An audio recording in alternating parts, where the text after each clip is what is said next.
Justice Sarfaraz Dogar chief justice Islamabad high court मुकर्रर। Judicial commission का इजलास। दीगर 3 हाई कोर्ट्स में मुस्तकिल चीफ जस्टिस लगा दिए गए। एलामिया जारी। Justice Atiq Shah Peshawar, justice Rozi Khan Balochistan, justice Junaid Khafar को chief justice Sindh high court तैनात करने की मंजूरी दे दी। 16 रुकनी जुडिशल कमीशन में जस्टिस सरफराज डोगर के हक में 9 वोट पड़े। जस्टिस मसूर अली शाह और जस्टिस मुनीब अख्तर जस्टिस मोहसिन अख्तर कियानी के हक में वोट दिया। जुडिशल कमीशन के 4 मेंबरान ने जस्टिस मियां गुल हसन औरंगजेब के हक में वोट दिया। जस्टिस जमाल मंदुखेल ने किसी जज के हक में वोट नहीं दिया। जस्टिस रिटायर्ड शौकत सिद्दीकी ने जस्टिस सरफराज डोगर के हक में वोट दिया।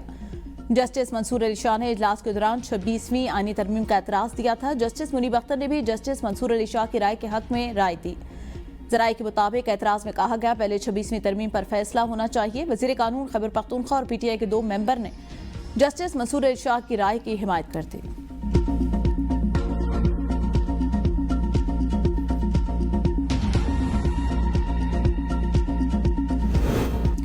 PTI की मुज़ाकरात की अपील। लाहौर जेल में असीर क़यादत ने खत लिख दिया। शाह महमूद कुरैशी, यास्मीन राशिद, उमर चीमा और दीगर की जानिब से लिखे खतूत में सियासी और कौमी मुज़ाकरात पर जोर।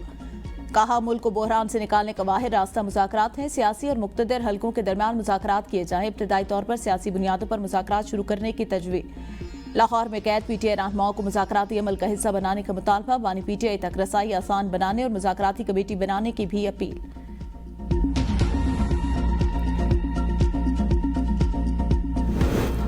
हुकूमत की तहरीक इंसाफ को एक बार फिर मुज़ाकरात की दावत। सेनेट खारजा अमूर कमेटी के सरबराह इरफान सिद्दीकी ने ABN न्यूज़ से गुफ्तगू में कहा, वज़ीर आज़म ने हमेशा ये कहा मुज़ाकरात के लिए हमारे दरवाजे खुले हैं। PTI को यकीनन इस पेशकश से फ़ायदा उठाना चाहिए। ये कोई नई पेशकश नहीं। वज़ीर आज़म ने हल्फ उठाने के बाद पहली तकरीर में भी ये बात की थी। PTI मुज़ाकरात और सियासी रवायात के लिए नहीं बने। PTI का अपना एक तौर तरीका है, वो सड़कों चौराहों के लिए बनी है। PTI मुज़ाकरात की तरफ शायद ही ना आए। कुछ बईद नहीं खैबर पख्तूनख्वा में कोई तब्दीली आ जाए, इस तब्दीली से हमारा कोई लेना देना नहीं।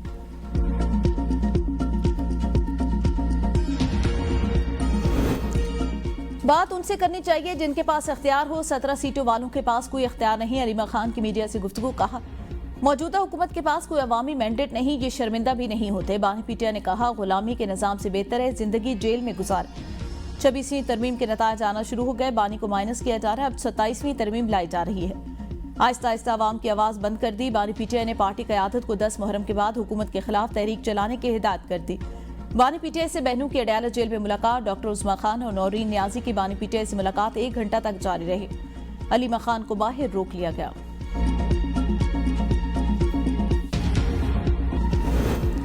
सानिया सवात में लापता सियालकोट की अब्दुल्ला की तलाश जारी। रेस्क्यू टीमों और मकामी गोताखोरों का 5 मकामात पर सर्च ऑपरेशन। रेस्क्यू हुकाम के मुताबिक अब तक दरिया से 14 लाशों को निकाला जा चुका। दरियाए सवात के किनारे तजावुज़ात के खिलाफ ज़िले ऑपरेशन का बड़ा ऑपरेशन। दर्जनों गैर कानूनी इमारतें, रेस्टोरेंट्स और पार्क मस्मार। गैर कानूनी माइनिंग पर सख्त कार्रवाई। तमाम लीज मुआहदे मनसूख। दरिया किनारे होटल्स के लिए लाइफ जैकेट और हिफाजती सामान लाजमी करार। दफ़ा 144 नाफिज। दरिया सवात में नहाने, तैराकी, कश्तीरानी पर मुकम्मल पाबंदी। हुकाम के मुताबिक ऑपरेशन तजावुज़ात के मुकम्मल खात्मे तक जारी रहेगा। वफाकी वज़ीर अमीर मुकाम कहते हैं तजावुज़ात के नाम कानूनी अमलाक को नुकसान पहुंचाना काबिल मुजम्मत है। KP हुकूमत अपनी नाकामियां छुपाने के लिए सयाहत की तबाही का बहरान खड़ा कर रही है। मेरे होटल की बाउंड्री वॉल गिराना सियासी इंतकाम और असल मसले से तवज्जो हटाने की नाकाम कोशिश है। होटल की दस्तावेजात, मलकियत, NOC और मंजूर शुदा नक्शा मौजूद है। कानूनी चाराजोई करूंगा।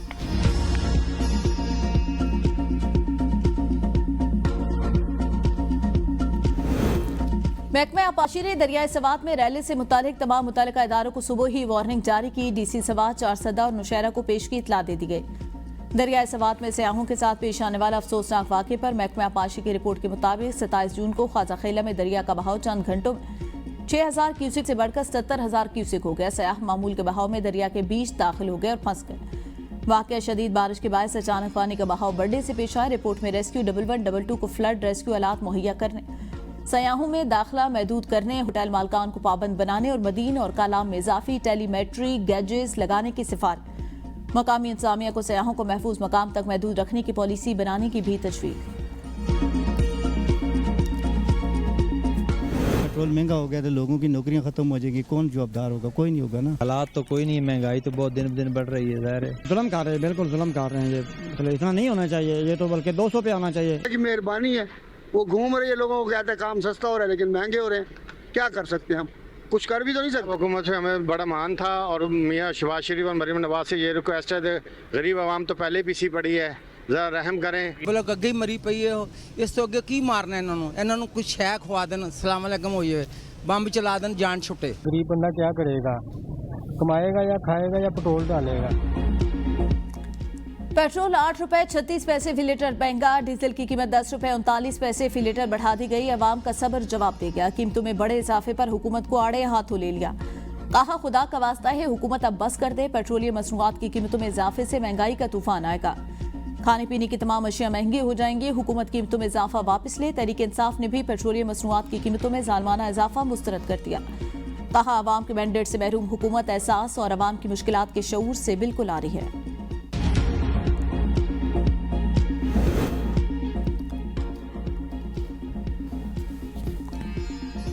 IMF शरात पर पेट्रोल डीजल और मिट्टी के तेल पर 2.5 रुपए लीटर नया क्लाइमेट लेवी टैक्स आयत। पेट्रोल और डीजल पर पहले से आयत पेट्रोलियम लेवी कम करके नया टैक्स एडजस्ट किया गया।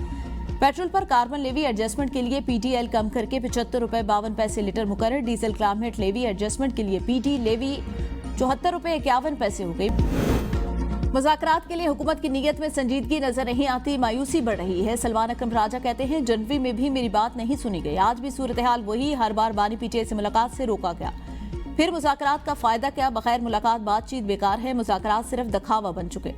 बानी से बातचीत बुनियादी जरूरत थी मगर मुसलसल रुकावटें खड़ी की गई, मुलाकात का वादा किया गया मगर निभाया नहीं गया। मुशीर इत्तलात खैबर पख्तूनख्वा बैरिस्टर सैफ कहते हैं सूबाई हुकूमत को कोई खतरा नहीं, वज़ीर आला गंडापुर पर मुकम्मल एतमाद।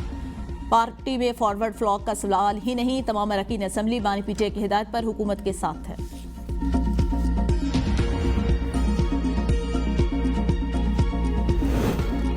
पाकिस्तान ईरान के साथ मुसलसल ताउन जारी रखेगा, वज़ीर आज़म शहबाज शरीफ का ऐलान। वज़ीर आज़म का ईरानी सफारतखाने का दौरा, इसराइली जारियत में शहादतों पर ताज़ियती किताब पर तासुरात भी कलमबंद किए। वज़ीर आज़म शहबाज शरीफ ने ईरानी कौम के हौसले और जुर्रत को सराहा। वज़ीर आज़म ने ईरानी supreme leader Ayatollah Ali Khamenei और सदर डॉक्टर मसूद पज़ेश्कियान के लिए अपनी नेक ख्वाहिशात का इज़हार किया। सफारतखाने आमद पर पाकिस्तान ईरानी सफ़ीर और सीनियर अरकान ने वज़ीर आज़म का इस्तकबाल किया।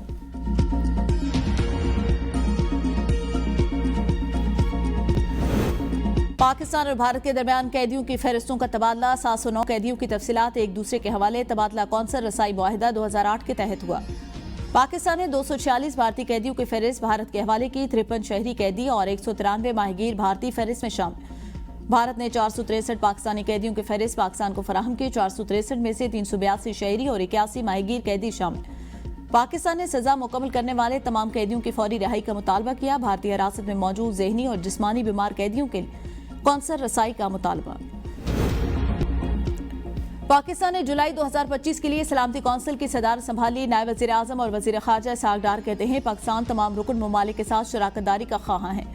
हम जिम्मेदारी, इनकसारी और अज़्म के साथ निभाएंगे। हमारी सदारत उस वक्त आई जब दुनिया भर में तनाज़ात और इंसानी बहरान चल रहे हैं। सलामती कौंसिल को बातचीत और सिफातकारी के जरिए मौसर कार्रवाई की तरफ ले जाने की कोशिश करेंगे। रवामा 2 आला सतह के दस्तखती प्रोग्रामों की सदारत करूंगा। पहला इजलास अमन तनाज़ात के पुरअमन हल से मुतालिक होगा। दूसरा इजलास अक़वाम मुत्तहिदा और OIC के ताउन पर मबनी होगा। फ़लस्तीन पर सहमाही खुली बहस की भी सदारत करूंगा।